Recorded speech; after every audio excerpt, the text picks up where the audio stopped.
criada em 95, ela tinha o objetivo de, pela primeira vez na história do Brasil, reconhecer pessoas mortas durante a ditadura militar. Só que isso se deu 10 anos depois do fim da ditadura.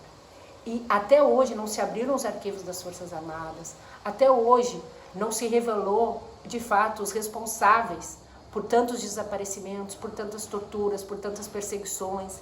Então, à época, graças aos familiares, se reuniu provas e foi uma coisa meio equivocada, eu diria, né, do ponto de vista jurídico, porque caberia aos familiares o ônus da prova daquele desaparecimento causado pelo próprio Estado. Então, assim, foi um trabalho hercúleo dessas famílias. Muitos familiares atuaram dentro da comissão sobre mortes desaparecidas, inclusive como voluntários.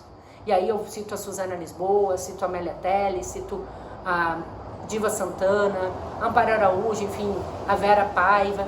Enfim, são inúmeras pessoas, né? A gente sempre corre o risco de esquecer algumas dessas valorosas companheiras, né? Que se não fosse elas, talvez a gente saberia muito menos do período.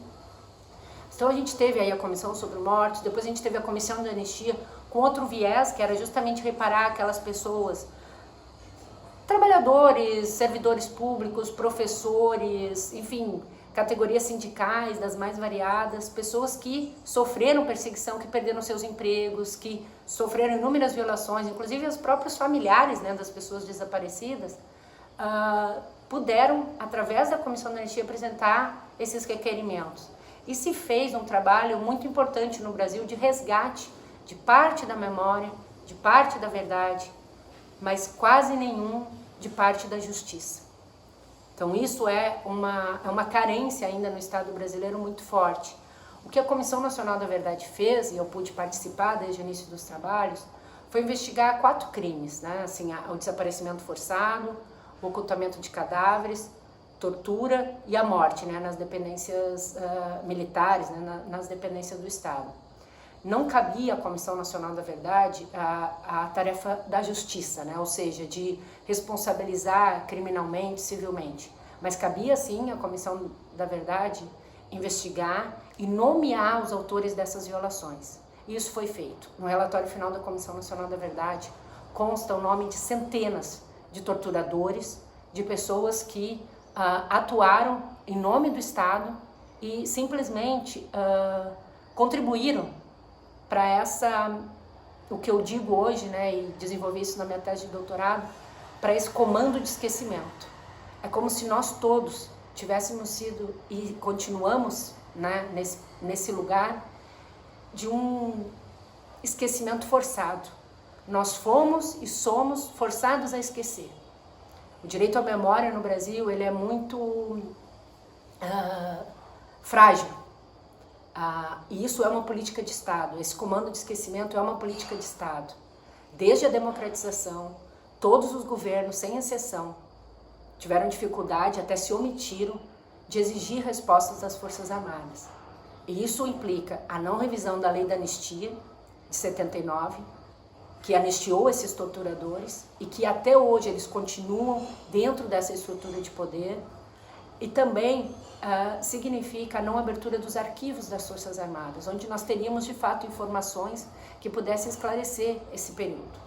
Então, assim, é uma lacuna muito grande na história do país e não é possível, não é plausível, não pode, não tem como a gente defender a democracia, seguir um regime democrático, se a gente tem sob os nossos pés, se a gente continua caminhando em cima desse fio de navalha, em que qualquer passo, a partir do momento que não se revisou a Lei da Anistia, a partir do momento que não se abriu os arquivos da ditadura empresarial militar, qualquer passo que a gente dá são os nossos pés que se encharcam de sangue.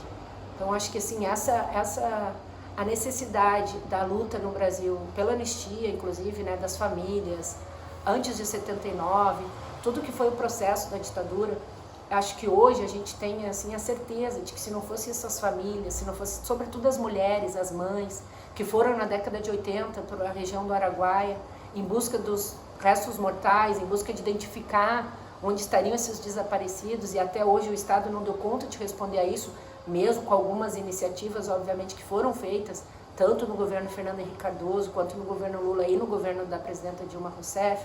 Isso ainda é muito aquém do que era necessário.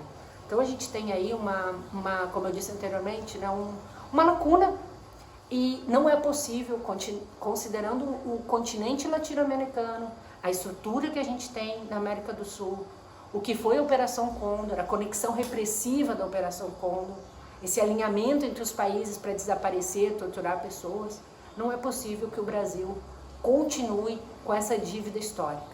Acho que hoje, mais do que nunca, a gente tem a possibilidade real, após a derrota do fascismo, que nós conseguimos derrotar um regime fascista, um regime nazista, que tem nos dado várias evidências, vários ensaios de que eles não desapareceram, né?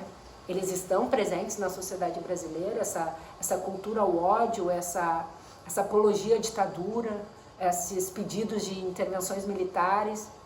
Isso tudo se deve a esse comando de esquecimento, a essa ausência de memória, verdade, justiça e reparação. Nós precisamos caminhar, mas nós temos um responsável muito grande por isso, e hoje muitos e muitas, enfim, brasileiras e brasileiros comemoram alguns posicionamentos do Supremo Tribunal Federal e, de certa forma, endeusam alguns juízes, alguns magistrados, mas esquecem que é o STF responsável hoje por não ter revisado a lei da anistia. Esquecem que é esse mesmo Supremo Tribunal Federal que ordenou a prisão do presidente Lula. É esse mesmo Supremo Tribunal Federal que nos colocou nessa sinuca de bico de termos que lutar dessa forma para enfrentar o fascismo. Então, assim, eu pediria a quem nos assiste, a quem está acompanhando, né, esse programa, que não se deixe persuadir por por um estado de um juiz só, de um homem só. Nós somos milhões de brasileiros e brasileiras que precisam defender a democracia hoje. Isso também está nas nossas mãos. E é sim, a responsabilidade do judiciário é algo muito grande no nosso país. A omissão do judiciário em relação aos crimes cometidos durante a ditadura empresarial militar é algo que nos atinge até hoje. Então, assim, a gente tem que estar bem atento a esses movimentos. Eu acho que cabe à sociedade brasileira hoje lutar, continuar lutando, obviamente, por memória, justiça, reparação, verdade, mas, sobretudo, manter um estágio de mobilização, de vigilância permanente nas ruas, nas praças, em todos os espaços públicos que a gente frequenta, também nos espaços privados, também no âmbito privado, porque a democracia ela é muito frágil. A democracia foi recentemente conquistada no nosso país. Do ponto de vista histórico, nós temos que reunir todas as forças possíveis, porque isso não é um fenômeno restrito ao Brasil. A gente vê hoje no mundo um avanço da ultradireita, um avanço de regimes autoritários. Então, assim, o Brasil ele não pode se comportar no continente como o mini Estados Unidos. Nós já vivemos de costas para a América do Sul, de costas para a América Latina. A prova disso que é o único país, foi o último país a terminar com a escravidão, e é o único país aqui entre os nossos vizinhos do continente, do Mercosul sobretudo, que não revisou a lei da anistia e que não passou a limpo esse passado. Então, assim, esse passado que insiste em não passar está cobrando muito alto o seu preço. O preço do avanço do fascismo, de práticas autoritárias, de ódio, de perseguição, e é contra isso que nós, todos os cidadãos brasileiros, devemos lutar. Então, assim, queria agradecer muito a oportunidade de estar aqui, e acho que, embora eu tenha feito essa crítica ao Poder Judiciário, a gente tem que se valer, sim, do Poder Judiciário. A gente tem que continuar ingressando com ações para responsabilizar esses torturadores. O crime de ocultação de cadáver não prescreve. Essas pessoas são responsáveis pelo desaparecimento de muitos de nós, de muitas de nós. E tenho certeza, nós somos muitas, nós somos muitos.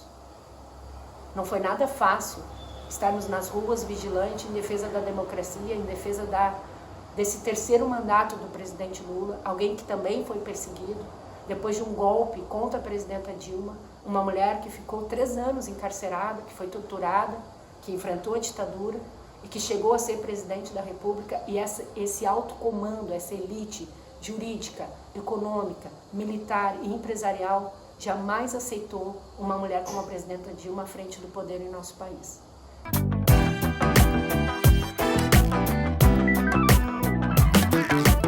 Então, assim, o nosso dever geracional hoje é muito alto, é muito grande, e daqui a alguns anos, nossos filhos, nossos netos, vamos perguntar o que vocês estavam fazendo em 2022, o que vocês estavam fazendo em 2023, e nós poderemos dizer que nós estávamos fazendo o impossível em defesa da democracia.